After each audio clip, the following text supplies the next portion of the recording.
গড়িয়াহাট এসে পৌঁছলেন কেন্দ্রীয় প্রতিমন্ত্রী তথা রাজ্য বিজেপি সভাপতি সুকান্ত মজুমদার। রেডি করা হচ্ছে প্রিজন ভ্যান। তারা জানিয়েছেন কোনোভাবেই কসবা থানায় যেতে দেওয়া হবে না। কলকাতা পুলিশের ব্যারিকেড ও বাহিনী মোতায়েন, যে ছবি দেখা যাচ্ছে ব্যারিকেড নিয়ে মোতায়েন কলকাতা পুলিশ। তৈরি রয়েছে প্রিজন ভ্যান।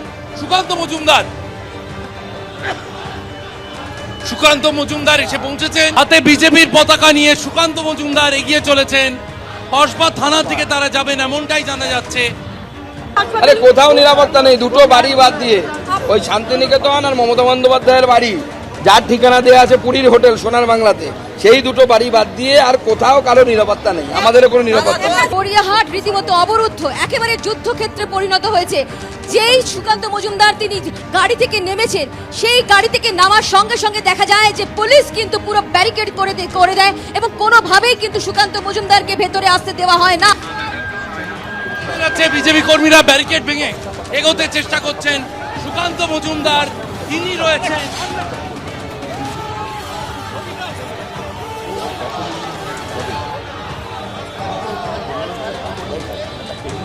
যে ছবি দেখা যাচ্ছে সুকান্ত মজুমদার তিনি ব্যারিকেডে পাশ দিয়ে যাচ্ছেন।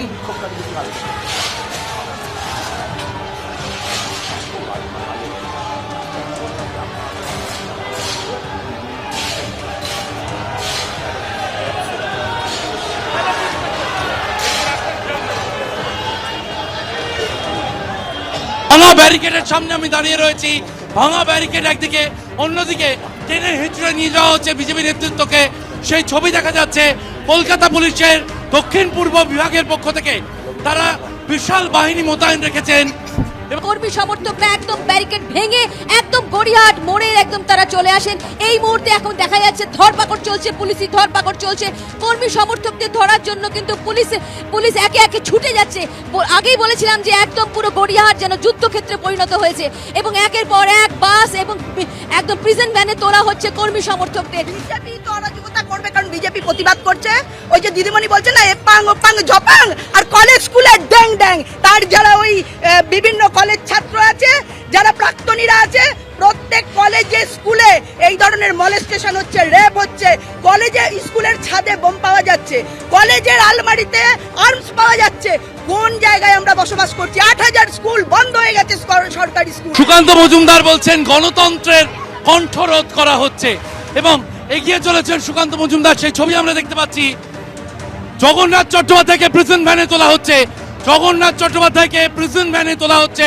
কার্যত তাকে যেভাবে টেনে হিচড়ে ভ্যানে তোলা হচ্ছে সেই ছবি আমরা দেখতে পাচ্ছি। সুকান্ত মজুমদার, তার সঙ্গে কথা বলছেন পুলিশের আধিকারিকরা। গড়িয়াহাট মোড় কার্যত রণক্ষেত্রের চেহারা নিয়েছে এবং প্রিজন ভ্যানে তোলা হচ্ছে সুকান্ত মজুমদারকে। সেই ছবি আমরা দেখতে পাচ্ছি। কলকাতা পুলিশের প্রিজন ভ্যানে তোলা হলো। পুলিশ পুরো দমে মমতা বন্দ্যোপাধ্যায়ের দলদাসে পরিণত হয়েছে এবং পুলিশ আমাদের কথা পর্যন্ত বলতে দিচ্ছে না। আমরা যে সামনে গেটে গিয়ে আমি আমার বক্তব্য আপনাদের সামনে বলবো, সেটা পর্যন্ত পুলিশ অ্যালাউ করছে না। পুলিশ আটকাচ্ছে। আজকে আমাদের সমস্ত কর্মী সমর্থকদেরকে অ্যারেস্ট করা হয়েছে একটি গণতান্ত্রিক পদ্ধতিতে শান্তিপূর্ণ মিছিল, সেই মিছিলকে পর্যন্ত অ্যালাউ করছে না এই পুলিশ। মমতা বন্দ্যোপাধ্যায় চান না যে সুকান্ত মজুমদার কোথাও দুপা হাঁটুক। কোনো কারণ আছে নিশ্চয়ই, সেই কারণ তো আপনারা খুঁজবেন। প্রতিবাদে সমস্ত মানুষ এক হও, ভারতের কাতালে পড়ে গিয়ে শিক্ষার থেকে বড় দর্শনের প্রতিবাদে সমস্ত মানুষ এক হও।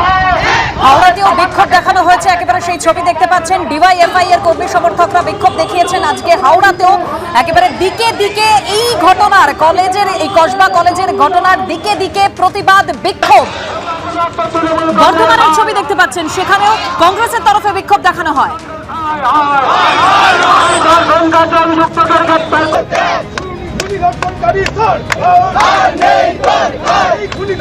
হাওড়াতেও বিজেপিও আজকে বিক্ষোভ দেখিয়েছে। একদিকে যখন ডিওয়াইএফআই কর্মী সমর্থকরা বিক্ষোভ দেখিয়েছেন, সেরকম হাওড়াতে বিজেপির তরফেও বিক্ষোভ দেখানো হয়।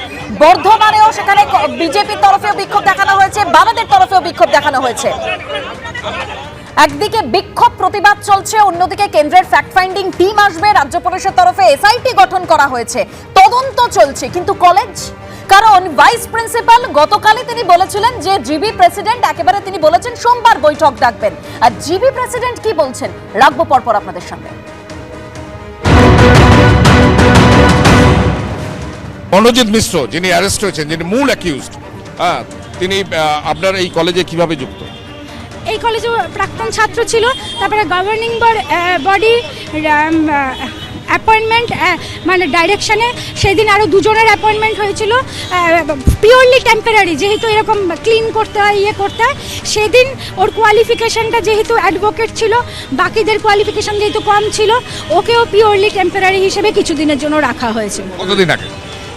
45 দিন করে এরকম কিছু একটা। আমি জিপি প্রেসিডেন্ট স্যারকে জানিয়েছি, উনি বলেছে মানডেতে বসে মিটিংয়ে সব ঠিক না, মানে জিপি প্রেসিডেন্ট কেন? শ্রী অশোক কুমার দেব, তৃণমূল বিধায়ক অশোক দেব। হ্যাঁ। ভাইস প্রিন্সিপাল নিজে বলছেন যে আপনার পরিচালনা সমিতির সুপারিশে ওকে ওখানকার শিক্ষাকর্মী হিসেবে নিয়োগ করা হয়েছে। আমাদের কথা হচ্ছে সুপারিশ করার অপারত কিছু নয়, তার জন্য বলার কিছু অপারত নয়। ওর জন্যই বললেন কেন? আমি আমার মনে পড়ে না যে আমি কাউকে সুপারিশ করেছি। মনোজিৎ মিশ্র চাকরিটা হলো কিভাবে তাহলে?